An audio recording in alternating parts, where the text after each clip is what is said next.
a todas y a todos los seguidores de nuestro canal YouTube Radio Class 98.7. Sean todos y todas bienvenidas a un nuevo episodio de Política 2.0.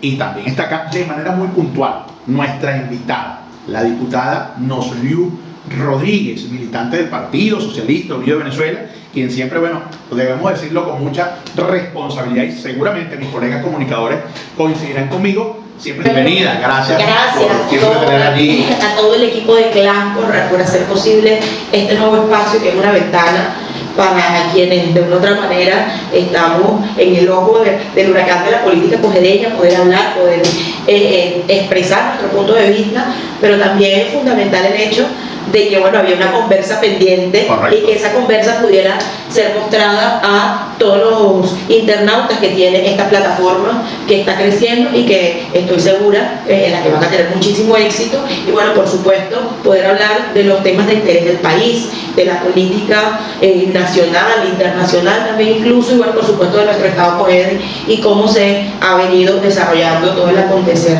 político de nuestro país, que bueno, en este momento está en su mayor punto de efervescencia, o por lo menos en el inicio de ese punto, porque bueno, estamos a escasos 3 meses de unas elecciones presidenciales, que es lo que genera mayor movilización y activación del pueblo venezolano. Correcto, ya vamos a conversar y vamos a ir paulatinamente llegando a ese escenario que ciertamente está en el ojo del huracán, no solamente para nosotros los venezolanos, porque tú lo decías acertadamente, una elección presidencial para nosotros los venezolanos pues genera una movilización y una acción y reacción, ¿no? Como nos estamos acostumbrados cada vez que tenemos la oportunidad de tener un proceso presidencial. Las presidenciales en Venezuela definitivamente son la actividad electoral de mayor participación.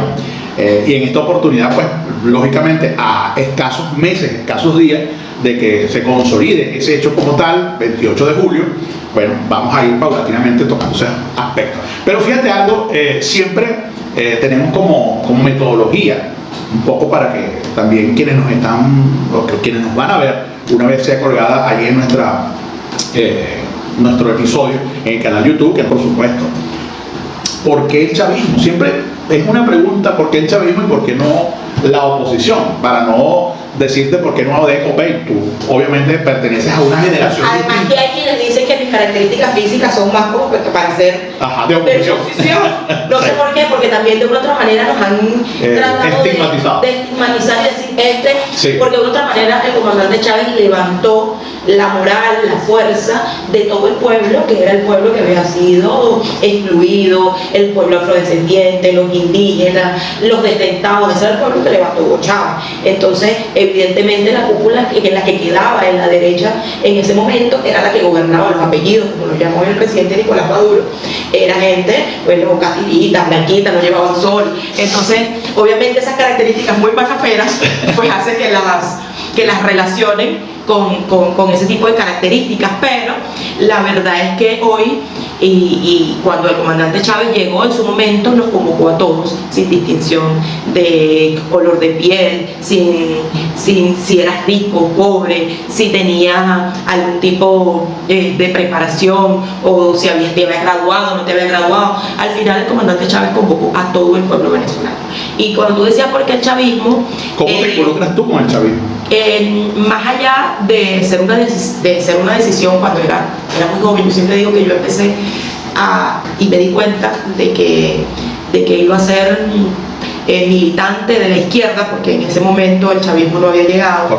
Yo digo que me di cuenta como tal a los 9 años. Todo el mundo dice, pero una niña de 9 años puede darse cuenta de eso. Y es al final parte de la crianza y la educación de la familia, en el entorno donde yo me desarrollé. Hay gente que desconocía de dónde venía Nosliu Rodríguez en su momento, cuando comenzamos como tal a mostrarnos más en los medios de comunicación, de qué familia venía, o algunos que, bueno, en alguna comunidad tenían años militando en el chavismo, porque estaba en el chavismo. Pero realmente ha sido una formación de toda la vida desde la familia. Tú sabes que Macapo ha sido la cuna de los revolucionarios y bueno, en su mayoría la familia Rodríguez es una familia fundadora del Partido Comunista de Venezuela, de izquierda siempre, perseguidos. Entonces eso hace que de una u otra manera, hasta en la sangre, llevemos la izquierda y llevemos la formación de izquierda. Es decir, que no solamente es que tiene que ver con la postura luego de la llegada del comandante Chávez. El comandante Chávez nos unificó a todos los que teníamos pensamiento de izquierda. Yo en ese momento era una niña, tenía 8 años cuando llegó el comandante Hugo Chávez, pero indudablemente el comandante Hugo Chávez recogió todo lo que existía en el país que era contrario a lo que estaba gobernando en ese momento. Y bueno, por supuesto allí mi familia estuvo en primera línea para acompañar al comandante Hugo Chávez. Lo otro es la influencia de mi padre. Yo siempre lo digo y lo digo con mucho orgullo, porque estoy muy orgullosa de él. Mi papá fue fundamental en mi formación, no solamente política, en mi formación como mujer, como cogedeña. Siempre, cuando a mí trataban de etiquetarme todo en la campaña del 2021, que si es de este, que si es de aquello, yo decía, no, a mí esa gente no me formó. Mi formación viene de mi familia, de mi casa, ¿verdad? Un hogar macapero, y detrás de esa formación está José David Rodríguez, que se encargó de educarme. Ese ha sido mi formador por excelencia, todavía hoy. O sea, yo estoy segura que él va, aprovecho para saludarlo, estoy segura que él va a ver este podcast, claro, va a analizar lo que yo estoy diciendo, y me va a comentar por teléfono, me va a llamar y me va a decir, cometiste este error, dijiste esto, no dijiste aquello, me parece que esto está bien. Es tu mentor absolutamente. Totalmente. Entonces, de una u otra manera, quienes trataban de etiquetarme con una persona u otra, claro, estaban muy equivocados y evidentemente me desconocían, porque al final políticamente quien siempre ha estado detrás de mi formación es mi padre. Y mi padre, cualquiera diría, bueno, pero es que el papá de los Liu no ha estado vinculado en el Partido Socialista de Venezuela, no hay estructura. Exactamente, pero en su momento tuvo participaciones importantes en la lucha por lograr la llegada de la Revolución Bolivariana y del comandante Chávez. Mi papá en el año 92 era estudiante de la Universidad de Carabobo, de él también la influencia de estudiar en la Universidad de Carabobo. Hasta ese punto, bueno, mi papá tuvo gran influencia en mi formación y en mi educación. Y bueno, mi papá era un militante de izquierda, militante revolucionario en la Universidad de Carabobo, fue dirigente estudiantil, estuvo preso en el año 92 en la rebelión cívico-militar del año 92, que fue dirigida por el comandante Hugo Chávez. Estuvo preso en el cuartel San Carlos, era uno de los civiles estudiantes de la Universidad de Carabobo. De los pocos civiles. De los pocos civiles. Una intentona militar cívico, no cívico-militar. Y bueno, ahí estuvo mi papá, de los pocos civiles que estaban allí, estudiantes, joven, 19 años. Y además, yo siempre le decía, siempre le preguntaba, ¿no tuviste miedo? Y me decía, bueno, cuando uno es joven, sí, impetuoso, y tiene sueños, uno no tiene miedo, y mi mayor sueño era construir una revolución en mi país. Entonces él nunca tuvo miedo, fue uno de los pocos sobrevivientes de esos jóvenes civiles, porque además esos muchachos, la Universidad de Carabobo fue tomada, y esos muchachos, pues muchos fueron asesinados en ese momento por la Fuerza Armada del momento, y mi papá fue uno de los que sobrevivió de milagro, eso siempre cuenta, por supuesto. Entonces eso fue como parte de mi educación. Yo decía, desde niña, por ejemplo, era una seguidora de Ernesto Che Guevara, por la influencia de mi padre, de Fidel Castro Ruz. Cuando yo me gradué en la universidad, mi papá me regaló un cuadro del Che que había sido pintado en Cuba. O sea, ese fue mi regalo de graduación. Entonces, no había forma, aunque indudablemente uno establece un criterio y establece el propio criterio político, y eso también le permite a uno, en mi caso particular, hacer críticas cuando son necesarias. Las críticas desde el punto de vista del chavismo, desde el punto de vista de la revolución, las he hecho muchas veces porque es necesario. El comandante Chávez decía, la autocrítica le hace bien al proceso, pero indudablemente había ya esa formación y ese pensamiento hacia la izquierda. Es mi responsabilidad, y ella pues va a conocer, y la historia que va a conocer es la que se le eduque en la casa, y no la equivocada, que fue la que históricamente nos dieron o nos enseñaron en la escuela. Era una historia dormida, donde el libertador Simón Bolívar no tenía vida, era un libertador muerto que lo levanta y que de una otra manera lo revive Chávez, pues, y nos muestra la verdadera historia y heroicidad del libertador Simón Bolívar. Y para mí esa historia siempre estuvo viva desde la verdad contada por mi familia y por mi papá. Yo, supuesto de mi papá, de mi familia, pues es la que me hace estar en el chavismo. Bueno, estamos conversando con Noriu Rodríguez, diputada de la Asamblea Nacional, miembro del Partido Socialista Unido de Venezuela, en Política 2.0, en este nuevo episodio a través de nuestro canal YouTube, @RadioClass98.7. Interesante eso, porque es la parte que a lo mejor no todo el mundo conoce, y por eso siempre arrancamos desde los inicios, desde las raíces, y bastante interesante porque fíjate tú que lo atrevido, pudiera yo decir, de tu papá en este caso, de que en aquel momento era como una especie de pecado, ese tipo de posiciones, ese tipo de romper los estereotipos y de alguna manera romper las culturas tradicionales en aquel momento, bueno, para ir adelantándose quizás inclusive antes de la llegada de Chávez, porque obviamente cuando me estás comentando todo eso, Chávez no había irrumpido en la escena política, y obviamente no se conocía a Hugo Chávez, mucho menos de revolución y mucho menos de izquierda, salvo aquellos cuadros que obviamente pertenecían al Partido Comunista de Venezuela. Y es bastante interesante eso. Esa es tu infancia, luego entras a la universidad. Allí, ¿cómo eso? Bueno, el paso de la universidad fue muy difícil, porque recordemos que, bueno, primero, un codeño y un llanero en Valencia es un poquito complicado, ¿no? Yo nunca pude adaptarme a la vida carabobeña ni la vida valenciana. De hecho, yo no me había terminado de graduar, ya presenté la tesis y me regresé corriendo como acá, porque no me adaptaba. O sea, yo sentía que éramos muy diferentes, aunque Macapo tiene una cercanía con Carabobo, y algunos dicen que Carabobo tiene una influencia en Tinaquillo y Lima Blanco, pues la verdad es que esa influencia en mí nunca caló. Porque te crearon personalidad. Exactamente. Y yo no, o sea, yo sentía que no compaginaba con la gente de Valencia. Con su idiosincrasia. Tal cual, incluso yo muchas veces, voy a contar esto aquí, yo decía que era muy cifrino, entonces yo no, yo era o sea, Macapo es un pueblo campesino, pero una campesina en Valencia. Entonces ahí no cuadrábamos. Pero bueno, también fue un poquito difícil porque, bueno, todos sabemos la posición clasista que ha existido en la Universidad de Carabobo, cómo se manejaba en un determinado momento el tema de los cupos, cómo se manejaba también el tema de quiénes estaban aquí, quiénes estudiaban, los que de una otra manera veníamos de los pueblos, siempre éramos los campesinos, los marginados, y entonces siempre estábamos de la élite de los muchachos, hijos de profesores, hijos de médicos, hijos de esa sociedad valenciana. Entonces era como que muy contradictorio como a mí me habían formado y me habían criado. Y sin embargo me tocó lidiar con eso, me tocó lidiar con el hecho de ser chavista en una universidad donde, como fue una de las universidades donde se empezaron a formar los grupos estos terroristas. Cuando yo estaba en la universidad, por ejemplo, se empezó a formar grupos como Jabú, que eran grupos, células terroristas que estaban creando la derecha para atacar al chavismo, y eso hacía que cualquier chavista que se viera por la universidad fuera perseguido, bombardeado. Exactamente, y con esa lógica a mí me tocó vivir en la Universidad de Carabobo, y hacer política era muy difícil para nosotros. También voy a contar una anécdota que, aunque a lo mejor sí sonará muy cómoda, pero tú sabes, Tony, yo he dicho que yo no tengo complejo en algunos casos de hacer críticas de cómo algunos dirigentes que se hacen llamar chavistas han tomado algunas prácticas. Y es que, por ejemplo, yo no me identificaba, me pasó que yo no me identificaba con la dirigencia estudiantil universitaria de ese momento, porque yo sentía que era la misma dirigencia estudiantil universitaria de la derecha.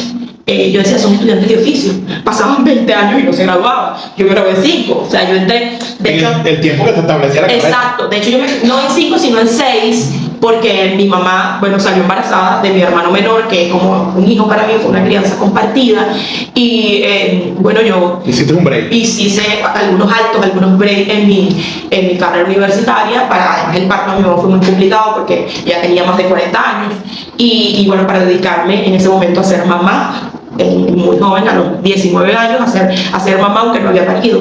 Y pues eso hizo que dejara en alto la universidad, y bueno, básicamente perdí como un año, que no me arrepentí nunca, porque el hecho de tener a Jesús David con nosotros y verlo crecer, y que él diga cuánto orgulloso y cuánto me quiere, pues eso a mí me llena, pues, de muchísima felicidad. Pero yo no pude graduarme en 5 años por esa situación, pero la verdad es que hice todo mi recorrido, hice todas mis materias muy bien, pero a mí me causaba mucha confusión, pero también mucha indignación de ver cómo un dirigente que no es capaz de graduarse, que se dedica primero a los negocios, porque muchas veces usan la dirigencia estudiantil para hacer negocios, para lucrarse, como un dirigente que que no es buen estudiante, que no es ejemplo, porque un dirigente tiene que ser ejemplo. Claro. Un dirigente estudiantil tiene que ser el mejor estudiante, pero también tiene que ser el que va a rumbear con los muchachos. Claro. Tiene que ser también carismático y tiene que ser un dirigente estudiantil. Un dirigente estudiantil no le puede quedar bien materias. Resulta que yo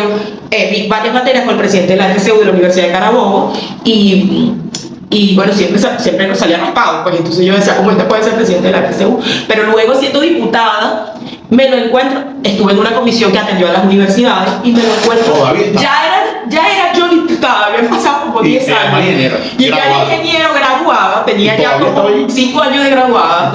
Y estaba ahí representando, y yo le dije, o sea, descarado, que tú no representas al estudiantado de la universidad donde yo me gradué. Entonces, así esa dirigencia. Y de una otra manera había dirigentes que se hacían llamar chavistas, que también copiaban a Calvo ese modelo de dirigente, y yo no quise ser parte de eso. Y muchos dicen, bueno, pero no estuviste, algunos incluso con los que me encuentro que estudiaron que son de Carabobo, bueno, pero no te vimos al frente, no, en la vanguardia, y dije, no, siempre militaba desde abajo, siempre me tocaba enfrentar a quienes me tildaban de ser chavista, a quienes me tildaban de chusma en la Universidad de Carabobo, pero no me tocó enfrentar a profesores también, que muchas veces me decían que me tenía que salir de su clase porque yo no permitía que dijeran mentiras o hablaran del comandante Chávez como yo quería.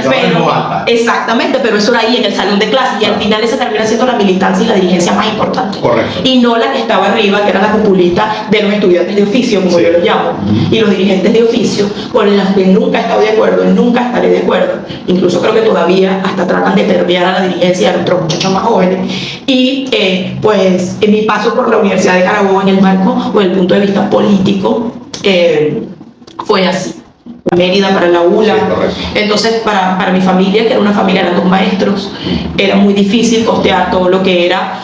Al principio yo no quería residenciarme por ese choque que había cultural entre unas campesinas en Valencia, y viajaba todos los días, pero al final tuve que hacerlo porque empezó la parte académica fuerte de entrar en la escuela, así le llamábamos nosotros a la especialidad de la ingeniería, que era entrar en la escuela de ingeniería civil, tener que lidiar con los profesores que, por ejemplo, eran ingenieros de día y de noche eran profesores.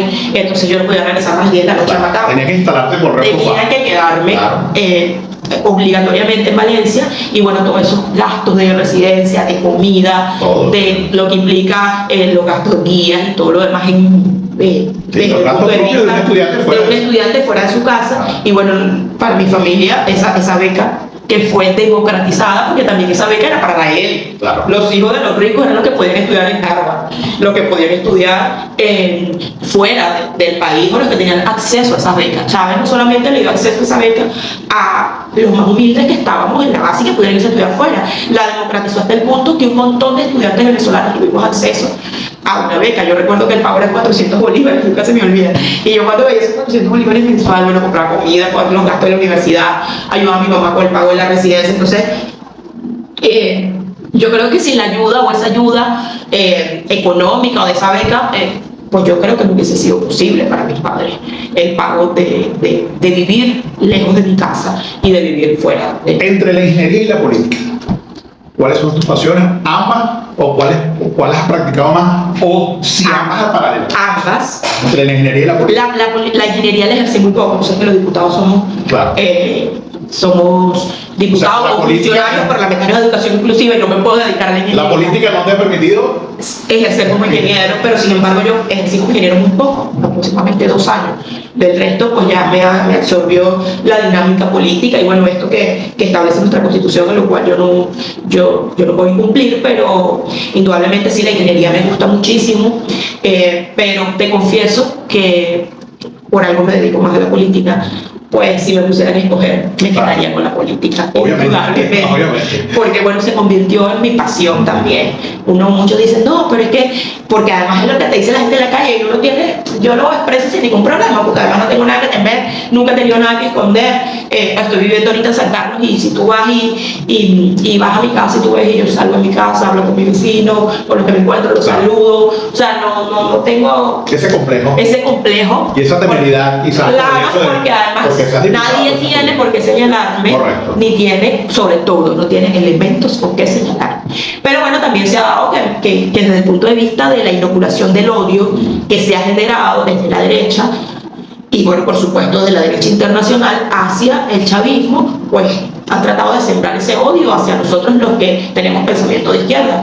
Y muchas veces alguien dice, no, pero es que ella está ahí porque es diputada o está consiguiendo algo. Y la verdad es que yo no estoy en el chavismo por ser diputada o porque pueda tener un cargo. ¿Tienes 3 periodos? Tengo 2 y 1 como constituyente. Como constituyente. O sea, que bueno, se sumaría como un tercero también. Es una especie de tercer periodo como diputada. Entonces, yo no estoy en el chavismo por ser diputada, por ser parlamentaria o por un cargo. Si el chavismo, que dudo mucho que eso pase, dejara de estar en el poder, pues yo sería una militante revolucionaria y de izquierda como lo fue mi padre en su momento. O sea, no voy a saltar hasta la izquierda, ni voy a dejar de decir que soy chavista, pues no puedo hacerlo porque además todo el mundo me conoce desde el chavismo. Entonces yo estoy en el chavismo porque me apasiona la política, porque amo estar en los escenarios de la política. Aprendí a amar el hecho de ser parlamentaria, aprendí a amar el Parlamento venezolano. Para mí esa es una de las instancias políticas que más me llena, que más me hace sentir plena, además porque uno tiene que gustarle, para darle sentido a la vida, pues uno tiene que gustarle lo que hace. A mí me gusta mucho, pero hay un elemento que a mí me gusta más y muchas veces hasta no lo creen, pero por ejemplo ayer estuve en una visita en el Charcote, en el municipio de Rómulo Gallego, y siempre que voy a sus campesinos, bueno, hay un cariño muy importante y me abrazan y se sientan a hablar conmigo y eso por encima de estar en el Parlamento Nacional, del debate confrontado. A mí me gusta mucho el debate confrontado parlamentario. De hecho, la mayoría de mis intervenciones, sobre todo en el periodo 2015-2020, son muy confrontadoras. En ese momento correspondía así, pero eso es lo que más, eso me apasiona muchísimo. Pero no hay nada que me guste más y me apasione más que el hecho de eso, de estar en una comunidad, de sentarme a escuchar al campesino, a la campesina, al pueblo. Muchas veces nos dicen las cosas malas y a mí eso me gusta escuchar. Entonces yo me centro a escuchar y a analizar por qué está ocurriendo esta situación aquí, qué hay que hacer, cómo mejorarlo. Y eso, y el hecho de compartir me llena muchísimo más, acompañar y escuchar a nuestro pueblo. Y creo que eso vale más en un político que puede estar en un escenario parlamentario, que puede estar en un espacio de poder, alcaldía, gobernación, concejalía, lo que sea, en un espacio de poder. Entonces yo no estoy en el chavismo ni voy a estar por un espacio de poder. Yo estoy en el chavismo porque soy una militante revolucionaria y lo seré hasta el último de mis días. Bueno, Luis Rodríguez, conversando en Política 2.0 en este nuevo episodio por nuestro canal Radio Class 98.7. como candidata a la gobernación, porque realmente allí hubo como que un giro, digamos, de correlación de poder en el chavismo en el estado de Cogede. Pero hago precisamente la acotación de que con Luis Rodríguez nunca ha habido ninguna, digamos, ¿cómo se llama?, componente a la hora de la entrevista para decir no preguntes por aquí, no preguntes por allá, y eso es bastante interesante. Soy yo. Exactamente, además que eso indica que tienes capacidad de respuesta. Y por mucho que pudiera ser positiva o negativa, pero la sinceridad por delante, y estoy seguro que eso es lo que te caracteriza. Fuiste candidata a la gobernación en el 2021, el chavismo en el estado de Cojedes empieza a remontar la gobernación en el año 2000 con Yanes, pasan los 8 años Johnny Yanes Rangel, viene Teodoro Bolívar, gana Teodoro Bolívar, viene Erika Farías, gana Erika Farías, luego Pablo Godoy. Entonces la colectividad cojedeña dijo que el estado de Cojedes era absolutamente del chavismo. Se cansó de algunas cosas. Te toca a ti entonces asumir la responsabilidad de ser la candidata del Partido Socialista de Venezuela, la candidata de Nicolás Maduro, y sucedió lo que sucedió. Desde esa vez nos hemos conversado públicamente como lo estamos haciendo ahora, y bastante interesante en este momento porque a pesar de que hay un escenario nacional, bueno, hay que evaluar algunos aspectos interesantes de lo que es la historia política y ahí está reflejada.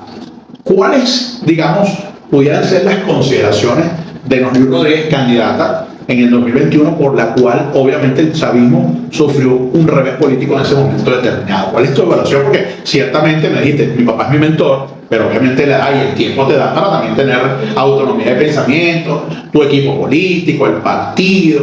Cuando Luis Rodríguez, en aquel momento, pues que se da por informada ya la población de que el chavismo había sido derrotado en el estado de Cojedes, luego cada quien seguramente va a hacer sus respectivos análisis, va a hacer sus respectivas revisiones. ¿Cuál fue realmente para Luis Rodríguez, como la protagonista del 2021 en lo que es el sector del chavismo, la significación de que haya sufrido un revés del chavismo en Cogede? Bueno, lo primero es que ha sido uno de los momentos, creo que el momento más difícil en política que me ha tocado vivir, ¿no? Primero, bueno, era mi primera derrota como candidata. Desde el punto de vista del escenario parlamentario que tuve, que tengo ya 2 periodos y uno como constituyente, pues nunca había sufrido una derrota. Siempre, digamos, como había sido el chavismo en Cogede, había salido victoriosa. Entonces, enfrentarme a esa primera derrota, y siendo la primera derrota para el chavismo también, que coincidía tanto la primera derrota para mí como la primera derrota para el chavismo, indudablemente fue muy duro. Para cualquier político y su carrera política, por supuesto, pues es un escenario difícil. En mi caso era como la primera mancha en el currículo que tenía. Entonces, pues indudablemente fue un momento muy difícil de repensarme, de repensar la política en Cogede incluso, porque bueno, yo siempre cuando hablo de este tema, hay quienes se incomodan, incluso se incomodan desde el chavismo. Entonces creo que, por supuesto, tenemos que ser honestos con nuestra gente, ser honestos con nuestro pueblo. Hay que rendir cuenta. Hay que rendir cuenta, y indudablemente si nosotros no ganamos el 2021 es porque cometimos errores. Es lo primero que hay que asumir y hay que decir. Y hay quienes, bueno, no lo asumen. No, sí, cometimos errores. El chavismo en Cogede cometió errores. El mismo presidente Nicolás Maduro sí lo asumió. Y lo asumió ante el gobernador, que, bueno, le llevó una cantidad de situaciones que estaban ocurriendo en el Estado y que no eran resueltas. Entonces, hubo un pueblo que indudablemente se sintió desatendido. Hay otra de las cosas que yo siempre manifiesto también, que hubo un sector de la población que sintió que, bueno, lo hemos hablado todo, que había más gente de afuera que cogedeños al frente de la política, al frente de direcciones del Estado, y eso generó inconformidad en la gente, inconformidad en el pueblo, porque sentían que quienes dirigían no se parecían al cogedeño, o no se parecían a los cogedeños. Entonces, eso también fueron elementos que jugaron, pues tanto los errores en materia de gestión, cosas que no se resolvieron, cosas que se dejaron de hacer.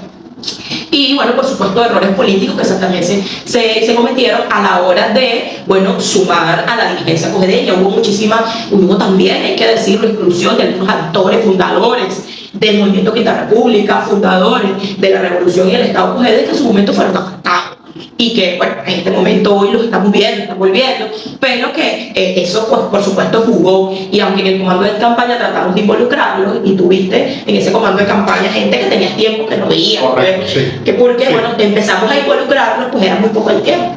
Eran apenas que 2 meses y medio de campaña, y para poder llegar y demostrar que todo eso que estás viviendo no era fácil. No era nada sencillo, pues, y sobre todo mostrarme como diferente a lo que anteriormente había estado. Muchos desde el punto de vista del chavismo me reclamaban mucho, porque yo dije en una entrevista en televisión que yo no era igual a quienes habían gobernado. Correcto, sí. Y no solamente me refería a los del chavismo, me refería también al mismo gobernador actual, que también fue gobernador. Porque primero no puede ser igual. Segundo, la única forma de que en ese momento, creo yo, que según mi análisis el chavismo pudiera ganar, es que me viera de forma diferente. Y una de las cosas que yo veía en ese momento era que por más que me esforzaba, la gente no terminaba de verme diferente a lo que había gobernado anteriormente, porque sí había una decepción, había un descontento. Y bueno, el hecho de que yo sea chavista y que sea revolucionaria hasta el último de mi día no quiere decir que yo hable de esto y que de una otra manera reconozcamos los errores, porque hay que reconocer esos errores para poder avanzar y construir de nuevo y poder recuperar el Estado. Entonces, por supuesto que sí se cometieron errores. Otro punto que por supuesto que yo sabía que era muy difícil era, pues, el momento difícil entre las pugnas por el poder que se habían dado en ese momento. Veníamos de una elección interna que por supuesto había dejado secuelas, y bueno, por supuesto eso también hizo que el que tenía su candidato pues sintiera descontento porque no era el suyo, y todas esas cosas que son normales que el mundo conspiró, o las circunstancias conspiraron para que no dieron, para que cuando le tocaron la cogedeña no fuera, porque hay mucha gente que dice en la calle, cónchale, bueno, nosotros fuimos y votamos por gente de afuera.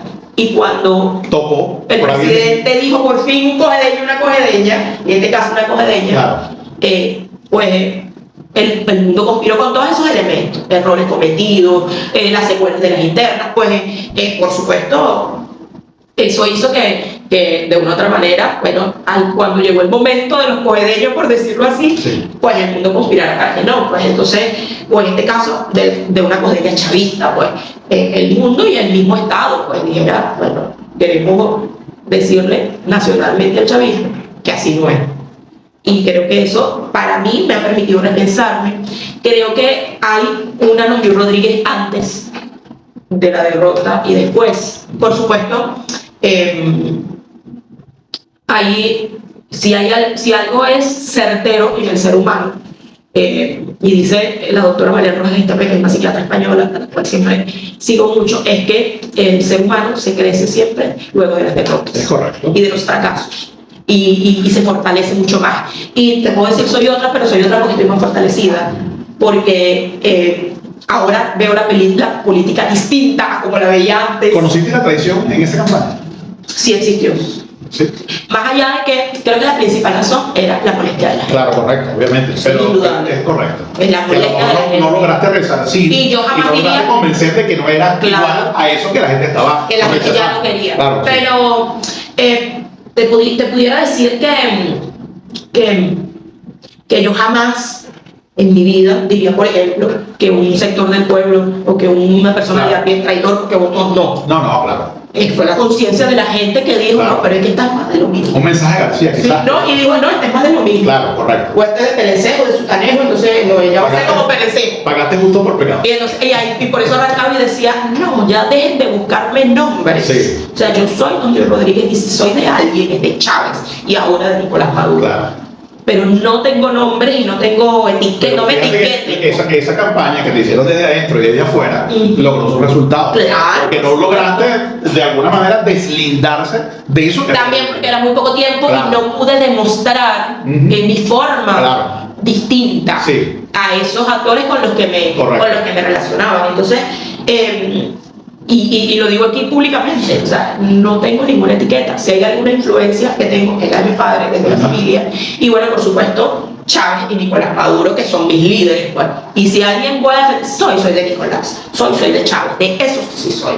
Entonces, pudiera decir que luego de esa derrota, donde sería incapaz yo de decir que el pueblo cojedeño, sí, no, el pueblo cojedeño actuó desde una emoción y un sentimiento que estaba sintiendo por cosas que quería decir y necesitaba expresar, claro. Y eso yo lo comprendo. Pero bueno, no antes de la derrota. Después de la derrota, pues sí sentí que muchas veces se te acerca porque tienes una posición, pero ya después que no estás en esa posición, sí, me voy, porque tengo que acercarme a quien está en esa posición. Es correcto. Entonces, creo que eso también habla muy mal de quienes han hecho eso. Y básicamente eso fue lo ¿Quiénes viven de eso? ¿Quiénes viven de eso? Básicamente eso fue lo que más conocí.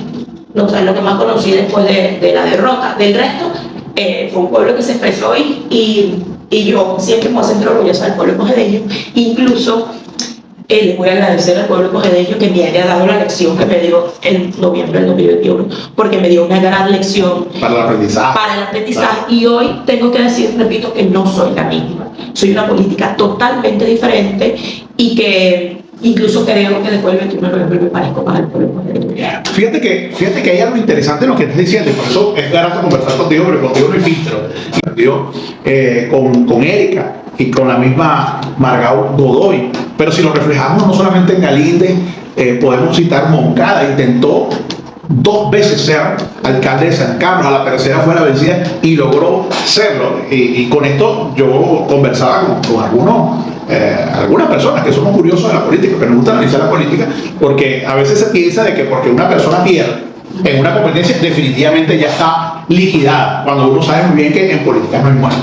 Y a lo mejor el tiempo devengará y quizás tú estás concentrada en ese trabajo social, como tú lo estabas diciendo. Reflejabas que ayer estaba por los lados del Charcote, del municipio de Romón Gallego, visitando algunas comunidades, un poco escudriñando qué es lo que está pasando en el pueblo.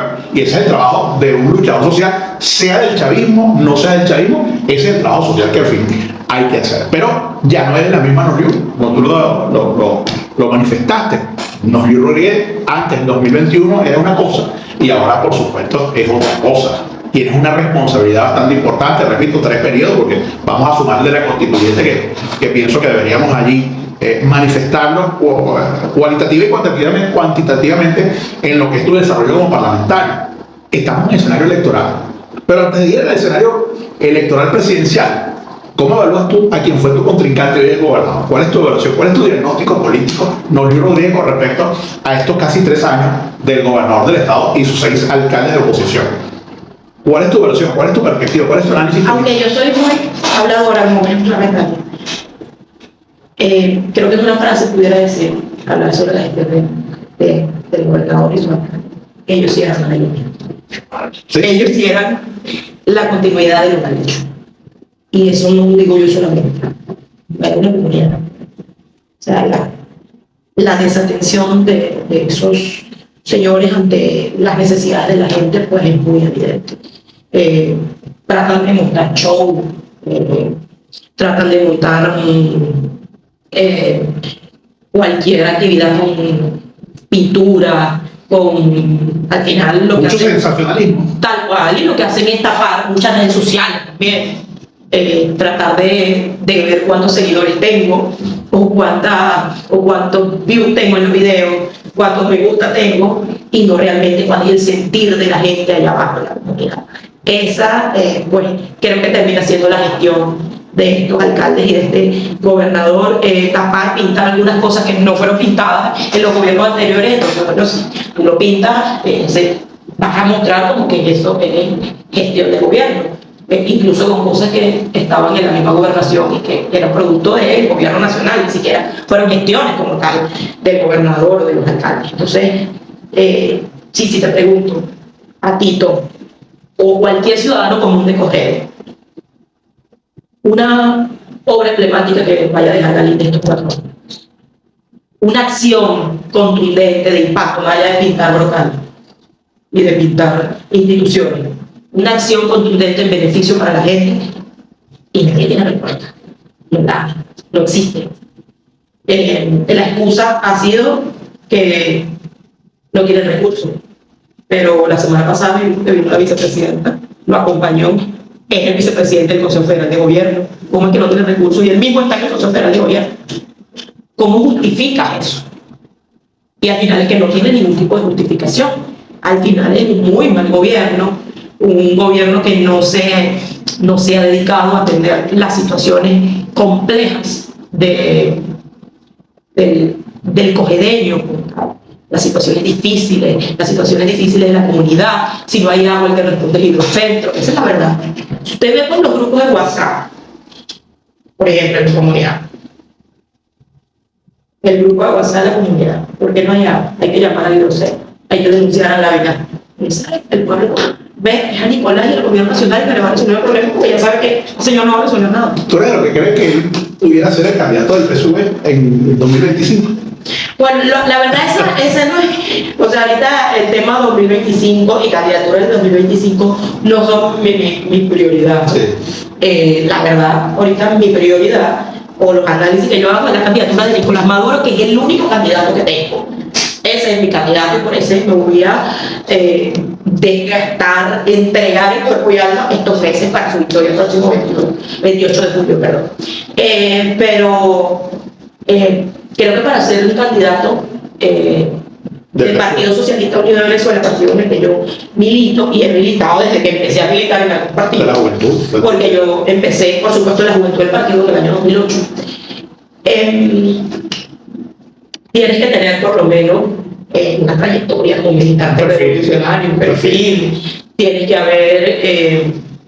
haberte formado bajo la estructura del Partido Socialista Unido de Venezuela, más allá de que seas estructura formal, pero tienes que tener una trayectoria como militante revolucionario. Recordemos que el Partido Socialista Unido de Venezuela tiene bases programáticas fundamentales, por las cuales ese señor lo cumple. Ese señor viene de promover aquí golpes de Estado, invasión, o sea, a mí no se me diga. Por supuesto que el presidente Nicolás Maduro tiene que reconocer a sus gobernadores, sean chavistas o no, y tiene que trabajar con ellos. Hasta el punto que es vicepresidente del Consejo Federal de Gobierno. Hasta el punto que viene la doctora Delcy Rodríguez como vicepresidenta a hacer una agenda de gobierno con él. Hasta el punto que la madrina San Paulita le corresponde hacer acciones de gobierno con él porque es el gobernador del Estado. Pero eso no implica que Galíndez sea o no juntos pero no revueltos o revueltos pero no del PSUV. Que indudablemente Galíndez pudiera tener una posición hacia el presidente Nicolás Maduro y hacia el chavismo positiva, Eso es otra cosa. Sara Antonia. Sí. Le llaman algunos. Pudiera sonreírle al chavismo, pudiera apoyar al presidente Nicolás Maduro. Bueno, esos son otros escenarios, repito, es la prioridad en este momento. Otras habilidades. Yo estaría, creo que sería la primera vez que lo valoraría Galíndez si apoyara al presidente Nicolás Maduro de manera positiva. Claro. Creo que ha sido muy poco lo que lo he valorado de manera positiva, no porque él sea opositor, sino porque realmente no he hecho acciones como gobernador para que yo lo pueda ver bien. Eso en primera instancia. En segunda instancia, pues, sí, apoyar al presidente Nicolás Maduro, que pareciera, ¿no?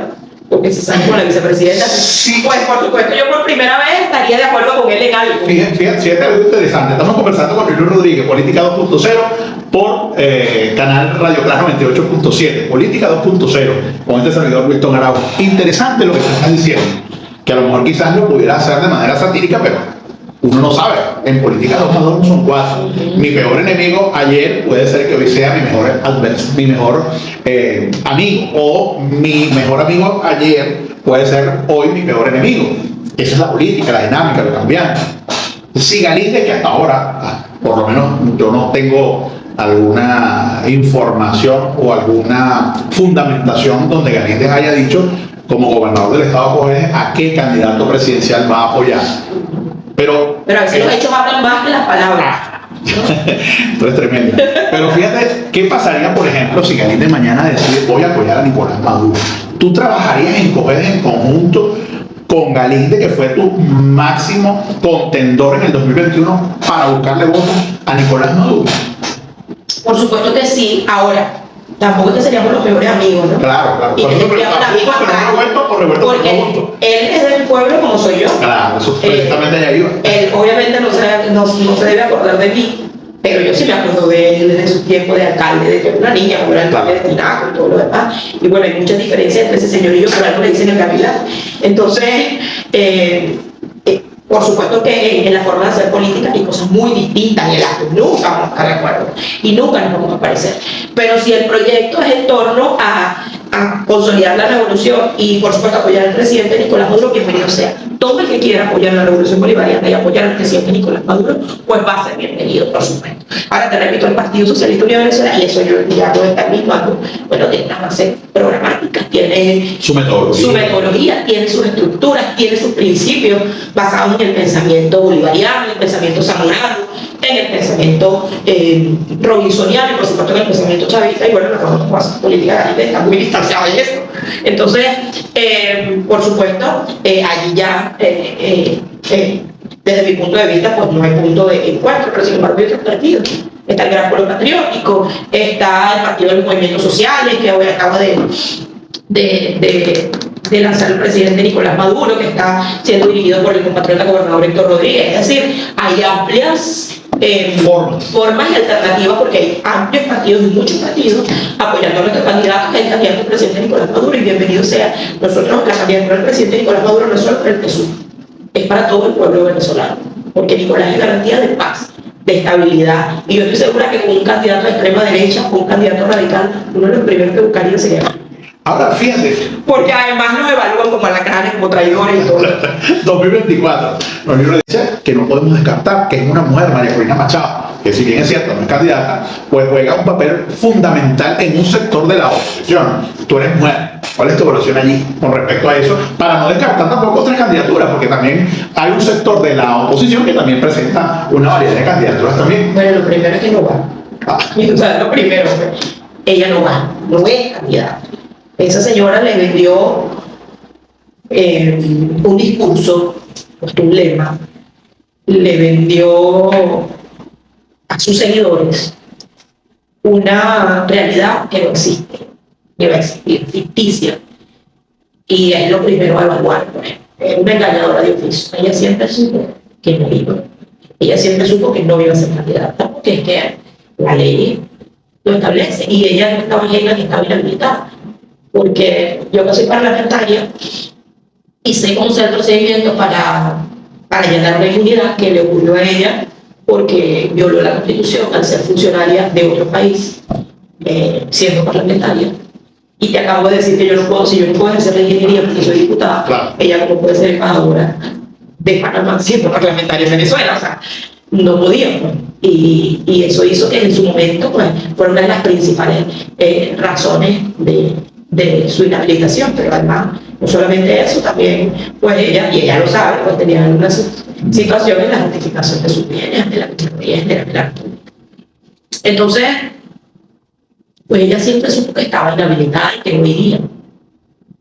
Y que uno de los acuerdos de la mesa de diálogo no estaba incluida la candidatura de Mercedes Chávez, incluida a llevar un proceso de elecciones con garantías para ambos y que, bueno, por supuesto, las oposiciones, como son varias, como mismo lo pueden decir, pudieran presentar sus candidatos sin ningún problema, como siempre ha sido, siempre y cuando no tuviera ningún cabo suelto o ningún tema pendiente con la justicia, como lo tiene el señor, como lo tiene también el Capriles. Entonces, creo que ella siempre estuvo engañando a la población. Hasta el día de ayer la vi que salió y la he visto en el país y sigue engañando a la gente. Si todo el mundo ya sabe que tú no eres candidata y ya tú dijiste que hay otro candidato, ¿por qué tú sales mostrándote como que soy candidato? Por supuesto, para seguir engañando a la gente. Y no obstante con eso, reserva un pendón. El candidato hizo esta unión, creo que es un pendón. Porque además ese señor dio un mensaje y en ningún momento habló de una agenda de campaña. En ningún momento dijo que iba a ir a los estados. Yo he sido candidata varias veces. Si tú eres candidato, tienes que moverte por el territorio, tienes que buscar el voto, tienes que buscar al electorado. Y ese señor en ningún momento habló de qué estado iba a visitar o cuántas comunidades iba a ir, sino que simplemente fue un mensaje profundamente vacío y que lo que nos dice a los venezolanos y a las venezolanas es que va a seguir María Corina promoviéndose por el Estado para ver si ella cree que algún día va a poder ser candidata. Entonces, sigue engañando a los venezolanos, es una gran mentira, pero sobre todo yo soy mujer, pero no me parezco. Ni las mujeres no se identifican por el tema de la solidaridad automática entre mujeres. No nos parecemos así, señora, porque además es clasista, la hemos visto en sus mejores escenarios, es clasista, es parte de quienes estuvieron en las macollas y negocios. Por eso el odio de ella hacia Chávez y de toda su familia. Fueron parte de todos los negocios multimillonarios, sobre todo el negocio del acero. La familia de María Corina Machado, bueno, es una familia que usaba la materia prima venezolana para lucrarse y para sus propios objetivos y para enriquecerse. Por supuesto, esto lo hacía con el gobierno. Entonces, al llegar Chávez y romper con todos esos esquemas de las familias acomodadas y apoderadas que tenían los negocios, bueno, esas familias, que eran 5 o 6 familias, pues iban a odiarlo. Entonces, de ahí viene. Entonces, como una muchacha de Macao, campesina, hija de 2 maestros, además con raíces familiares de izquierda revolucionaria, se puede solidarizar con una mujer que ha sido rica toda la vida, que ha tenido todo, que sus hijos viven fuera, porque mientras ella que ha convocado a protestas, aquí en Aguarima los iban recreando fuera del país y salen en yate, tomándose fotos. Entonces no me puedo identificar. Yo me puedo identificar, aunque no sea mujer, con un hombre que se crió en Sabaneta, campesino como yo, que tuvo que vivir las mismas penurias que pasé yo, que pasó mi mamá, que pasó mi familia, o con un obrero del Valle, de Caracas, que sufrió todos los embates de la pobreza y de la miseria de los barrios de Caracas. Entonces, con eso es con lo que yo puedo identificar, porque de ahí vengo yo, de ahí viene mi familia, de ahí vienen mis padres, de ahí vienen mis abuelos. Pero por el hecho de ser mujer, no puede haber solidaridades automáticas. Para ser una mujer, o para ser como las mujeres venezolanas, tienes que ser luchadora, tienes que ser batalladora, tienes que levantarte todos los días a las 6 de la mañana a cuidar a los muchachos, a trabajar, porque las mujeres venezolanas, gracias a Chávez, atendemos a los muchachos, pero también trabajamos. No mandamos a los hijos para el país o para que nos los cuide la nana, no los cuidamos nosotros. Eso hacemos las mujeres venezolanas. Cuidamos a nuestros muchachos, vamos y los llevamos a la escuela, estamos pendientes de ellos, pero también vamos y trabajamos y construimos nuestro propio destino. Pero voy más allá, gracias a Chávez, cuidamos a los muchachos, trabajamos y hacemos política. Y tenemos la oportunidad de tener voz en cualquier espacio, desde la comunidad hasta el Parlamento venezolano, hasta la vicepresidencia de la República, que en este caso es una mujer. Es decir, tenemos voz y podemos estar en cualquier espacio, cosa que no garantiza las candidaturas de derecha, sobre todo esa que promueve esta señora. Y aprovecho para meter un piquete, porque en ese momento yo era candidata. Y en ese momento el Consejo Nacional, y hablo del 2015, refiriéndome al video que no salió ahorita, salió en el 2015, y yo lo recuerdo muy bien porque yo era candidata, es decir, era una de esas mujeres a la que se refiere ese señor. Él planteaba en el 2015, cuando el Consejo Nacional Electoral pidió paridad en las candidaturas, que las mujeres no podíamos tener acceso a ningún espacio de poder ni podamos hacer. Prácticamente nos dijo que estábamos aquí por paridad y no por nuestras capacidades, y las mujeres venezolanas sí tenemos capacidad y lo hemos demostrado, lo seguimos demostrando. Entonces imagínate, por lo menos un segundo, yo estoy segura que no van a gobernar, pero imagínate por lo menos un segundo esa gente gobernando. ¿Qué sería de nosotras? ¿Cuál espacio pudiéramos asumir?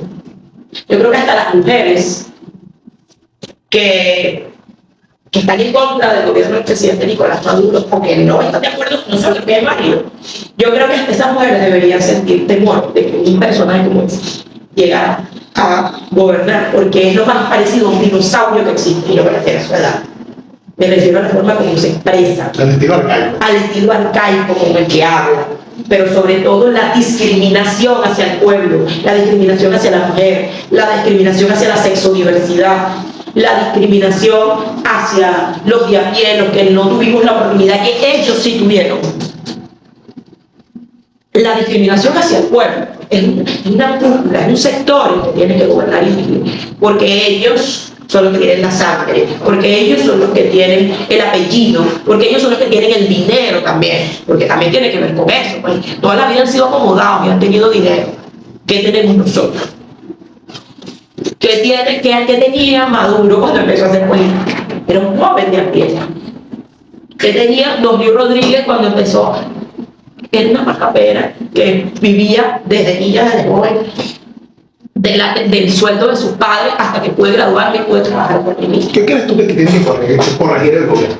¿Qué crees tú que tienes que corregir? Ese golpe de timón que una vez llamó Chávez, o ese látigo de la contrarrevolución. Bueno, lo primero es, yo siempre digo, cuando ellos hablan, ¿no? Que necesitamos ir a unas elecciones justas. Tú sabes que yo estoy de acuerdo que las elecciones son injustas, pero te voy a decir por qué. ¿Tú crees que es justo ir a una elección, un proceso de elecciones en un país donde tiene casi 1000 sanciones? Por supuesto, no. ¿Cómo mides tú una gestión de gobierno en medio de un bloqueo como el que nosotros estamos viviendo? Es muy injusto medir esa gestión de gobierno, y es muy injusto ir en esas condiciones a una elección. Por supuesto que es injusto, y por supuesto que nosotros lo condenamos. Yo por ahí sí soy bien clara, y yo no tengo por qué estar defendiendo lo indefendible. Hay gente que lo ha hecho mal en instancias de gobierno, y que le ha hecho muchísimo daño al gobierno revolucionario, al presidente Nicolás Maduro, le ha hecho daño a la revolución bolivariana, y creo que al final termina cayendo por su propio peso. Muestra la causa.